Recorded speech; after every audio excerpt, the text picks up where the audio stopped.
Hello guys, I am Nikki और आप देख रहे हैं अपना YouTube channel IQ students point. So आप सभी स्टूडेंट का EVS का पेपर है और सेकंड सेमेस्टर का। सो आप सभी स्टूडेंट को नीड थी कि मैम इंपॉर्टेंट क्वेश्चंस आप हमें दे दो, ठीक है। तो आपका मैंने सभी चैप्टर्स का मिला के इंपॉर्टेंट क्वेश्चन यहाँ पर रेडी करे हैं, उसको आप देख लो। सबसे पहला क्वेश्चन है, what do you understand by the multi dimensional nature of EVS? Multi dimensional approach helps to solve various environmental problems. ठीक है, हिंदी में लिख दिया है मैंने। पर्यावरण अध्ययन की बहुआयामी प्रकृति से आप क्या समझते हैं? विभिन्न पर्यावरणीय समस्याओं को हल करने के लिए बहुआयामी दृष्टिकोण कैसे मदद करते हैं? तो देखो मेरी बात सुनो, इसमें जो मैंने आप लोगों को क्वेश्चंस दिए हैं ना, ये वेरी वेरी इंपॉर्टेंट क्वेश्चंस हैं। इनमें से कोई ना कोई क्वेश्चन तो कंपलसरी आएगा ही आएगा, कोई ना कोई। मतलब ये सारे वो हैं जो पिछले साल हद से ज़्यादा रिपीट हुए हैं और इनमें से आ ही सकते हैं, ठीक है। तो ये आपका फर्स्ट यूनिट पे से क्वेश्चन है। अच्छा, एक बात सुनो मेरी, अगर आपको नहीं समझ आता ना कि यार इसकी तो मुझे क्वेश्चन नहीं समझ आ रहा है, इसमें क्या लिखना है, वो कोई बड़ी बात नहीं है। आपको सिर्फ क्या करना है, आपको सिर्फ ये समझना है कि ये किस यूनिट में से है। उस यूनिट को याद करो कि हाँ जी इस यूनिट में ये था ये था ये था, और वो लिख दो। देखो एडिशनल सब्जेक्ट है, इसमें 6 पेज 5 पेज से ज़्यादा आंसर नहीं जाता, हद से हद 7.5, इससे ज़्यादा नहीं, ठीक है। एडिशनल सब्जेक्ट है तो आप इसको इसी तरीके से ट्रीट करो कि तुम अलग थलग हो भाई, तुम अलग ही रहो। Next, describe the various component of the atmosphere. वायुमंडल के विभिन्न घटक लिखने हैं। डायग्राम बनाओ, बेस्ट मार्क्स मिलेंगे। डायग्राम के मार्क्स आप लोगों को मिलते हैं। बिल्कुल ये मत सोचना कि मैं डायग्राम बना दूंगा या दूंगी तो मार्क्स नहीं मिलेंगे, प्रॉपर मिलेंगे, बल्कि अलग से डायग्राम के एक्स्ट्रा, मतलब एक्स्ट्रा इन द सेंस कि मार्क्स मिलते हैं, ठीक है। ये नहीं कि आंसर में इंक्लूड कर दिया जाता है। डिफाइन सस्टेनेबल डेवलपमेंट, सत्य विकास पर कंपलसरी क्वेश्चन आएगा ही आएगा, लिखवा कर ले लो, चाहे शॉर्ट नोट में आए या जैसे भी आए। Discuss sustainable development and also mention, अब उसके कैरेक्टरिस्टिक्स भी आएंगे, ठीक है। इन्होंने बोला है पूरे वर्ल्ड में जो एनवायरनमेंट को लेकर इतिहास बना है उसको यहाँ पर लिखना है, तो उसको आपको यहाँ पर लिखना है। ये क्वेश्चन बेसिक क्वेश्चन है जो कि आपको करना, लिखना बहुत ज़्यादा ज़रूरी है। देखो EVS एक ऐसा टॉपिक है, या फिर आपकी कोई भी पढ़ाई एक ऐसा टॉपिक है जो आपकी जनरल नॉलेज पर डिपेंड करता है, ठीक है। तो अब मेन काम क्या है आपका, आपको इस बात का ध्यान रखना है कि मुझे जनरल नॉलेज पता होनी चाहिए। General knowledge in the sense कि क्या हाल चल रहे हैं। अब जैसे आपका न्यूक्लियर हैज़र्ड वाला टॉपिक है, ठीक है ना, यूनिट है, उस पर डिपेंड होकर आपका क्वेश्चन आ सकता है। आज के युद्ध जो इजराइल फ़िलिस्तीन का चला, रशिया यूक्रेन का चला, उस पर क्वेश्चन आ जाएगा कि ये युद्ध का किस तरीके से पर्यावरण पे प्रभाव पड़ रहा है, क्या हो रहा है, वो आ जाएगा, है ना। तो उस चीज़ पर आपको थोड़ा सा ध्यान देना है। What do you understand bye ecosystem? Ecosystem पर कंपलसरी क्वेश्चन है, डायग्राम बनाकर आना, मस्त मार्क्स मिलेंगे। What is ecological pyramid? Pyramid तो बहुत ही ज़्यादा इंपॉर्टेंट है। अगर क्वेश्चन पिरामिड पे नहीं भी आता है, इकोसिस्टम पर आता है, तो आपको पिरामिड बनाना है। टीचर को बताओ कि हम पढ़ा लिखा बच्चा है, हमने पढ़ाई करी है, तो डायग्राम्स पे थोड़ा सा फोकस करो, ठीक है। What is succession in ecosystem? ये सारा इकोसिस्टम पर ही है। ये क्वेश्चन या तो अलग अलग आ जाएंगे या फिर मिलाकर आ जाएंगे, बात एक ही है, ठीक है। इसके अलावा what are the different type of ecological pyramids in ecosystem? अब यहाँ पे अलग से ये इकोसिस्टम पिरामिड का क्वेश्चन मांग रहे हैं आपसे, आंसर मांग रहे हैं आपसे, है ना। तो वो चीज़ आपको दिखानी है यहाँ पर, और पिरामिड भी बनाना है। पिरामिड 2-3 चीज़ों में अगर बना दिया जाए तो ज़्यादा बेहतर होगा। अदरवाइज़ 2-3 चीज़ें इन द सेंस कि इकोसिस्टम वाले क्वेश्चन में बना दिया जाए तो मस्त होगा। नहीं बनाते हो तो ये अफसोस नहीं करना कि यार नहीं बनाया मैम, मार्क्स नहीं मिलेंगे ना, ऐसा नहीं मिलेंगे। What is the nutrient cycle found in the ecosystem? ठीक है, इकोसिस्टम भाई साहब कुछ पूछ रहे हैं, इनका जवाब दे देना आप, क्वेश्चन को ध्यान में रखना। Explain the oxygen cycle and nitrogen cycle, diagram बनाना बहुत बढ़िया सा, उसको डिस्क्राइब कर देना खोल कर अच्छे से कि भाई साहब ऑक्सीजन साइकिल ये है, नाइट्रोजन साइकिल ये है।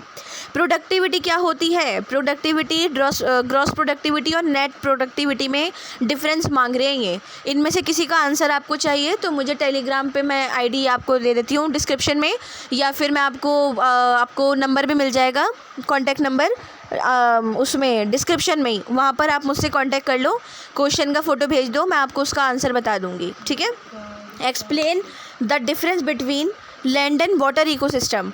लैंड और वाटर इकोसिस्टम को डिस्क्राइब करना है, डिफरेंशिएट करना है, ठीक है, बहुत ध्यान से करना। पहले आपको क्या करना है, इंट्रो डालना है, फिर जलीय परिवर्तन बताने हैं, उसके बाद आपका लैंड परिवर्तन परितंत्र है वो बताना है, फिर उन दोनों को डिफरेंशिएट कर देना, ठीक है। Explain the producer and consumer of grass land ecosystem, बहुत इंपॉर्टेंट क्वेश्चन तो नहीं है पर आ जाता है। Explain the difference between लेंटिक and lotic system ecosystem, ये इंपॉर्टेंट क्वेश्चन है, ये शॉर्ट नोट में भी आ जाता है, वास्ट क्वेश्चन में भी आ जाता है, मतलब वास्ट इन द सेंस जो बड़ा वाला क्वेश्चन है आपका। व्हाट इज़ नेचुरल रिसोर्सेज, प्राकृतिक संसाधन पे तो बहुत इंपॉर्टेंट क्वेश्चन आपका आएगा।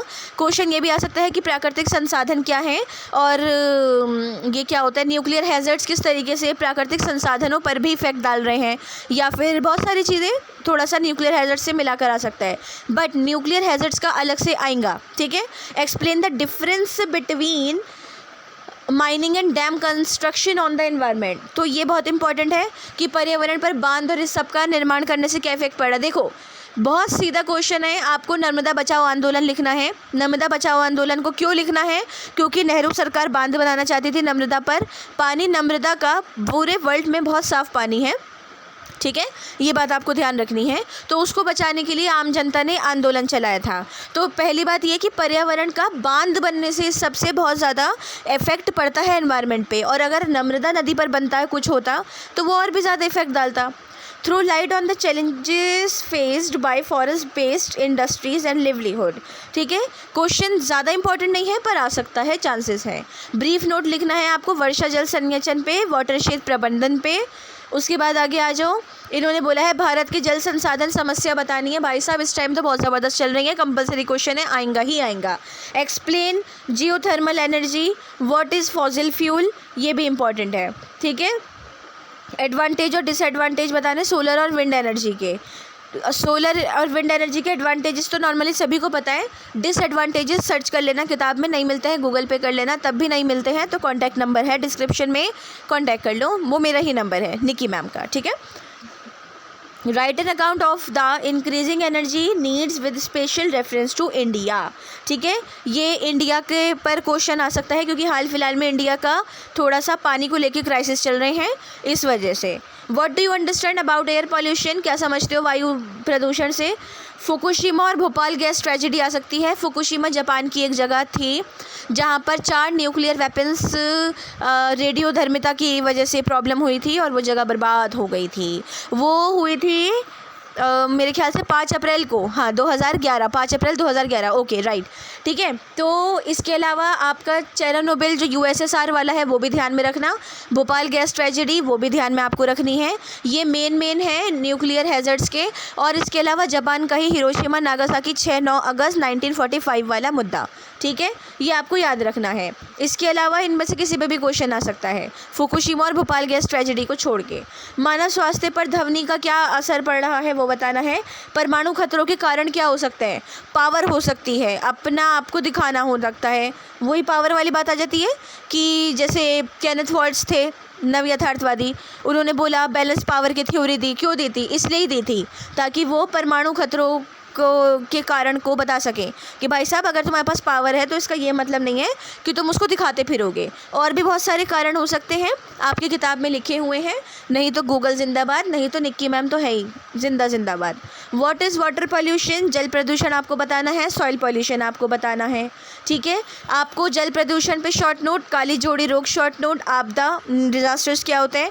डिज़ास्टर्स को अगर देखो खाली डिज़ास्टर पे क्वेश्चन आता है तो आप नेचुरल और मैन मेड दोनों डिज़ास्टर बताओगे। अगर नेचुरल डिज़ास्टर पे आता है तो नेचुरल बताओगे, और अगर मैन मेड डिज़ास्टर पे आता है तो मैन मेड बताओगे, ठीक है। लेकिन डिज़ास्टर पे आपको ये जो शॉर्ट नोट होता है ना बच्चा पार्टी, ये आपको हद से हद 2.5 या 3 पेज में लिखने होते हैं। 3 पेज तो बहुत ही आगे चला गया, 2-2.5 में आपको ख़त्म करना है, क्योंकि शॉर्ट नोट का मतलब यही कि डायरेक्ट आंसर पूछ रहे हैं वो आपसे। तो नेचुरल डिज़ास्टर लिखा है तो नेचुरल, मैन मेड लिखा है तो मैन मेड, और अगर डिज़ास्टर लिखा है तो दोनों, ठीक है। गंगा पॉल्यूशन, हाँ पॉल्यूशन वाले में गंगा पॉल्यूशन, नर्मदा नदी बचाओ आंदोलन वाला, और अगर और पर्यावरण से रिलेटेड मुद्दों पर कोई आता है कि आंदोलन चले तो चिपको बचाओ आंदोलन है, अपिको था, और नम्रता हो गया हमारा, ठीक है। इसके अलावा ये गंगा वाला है, तो ये सारे आपको ध्यान में रखना है, ठीक है, बहुत ज़्यादा। Explain waste, biomedical waste and plastic waste, compulsory question. ठोस अपशिष्ट पर कंपलसरी क्वेश्चन, या तो इसके 5 सिद्धांत पूछ लेंगे या फिर ठोस अपशिष्ट तो पूछेंगे ही पूछेंगे, चाहे कुछ भी कर लो। तो ये यूनिट तो आपको करनी है, ठीक है।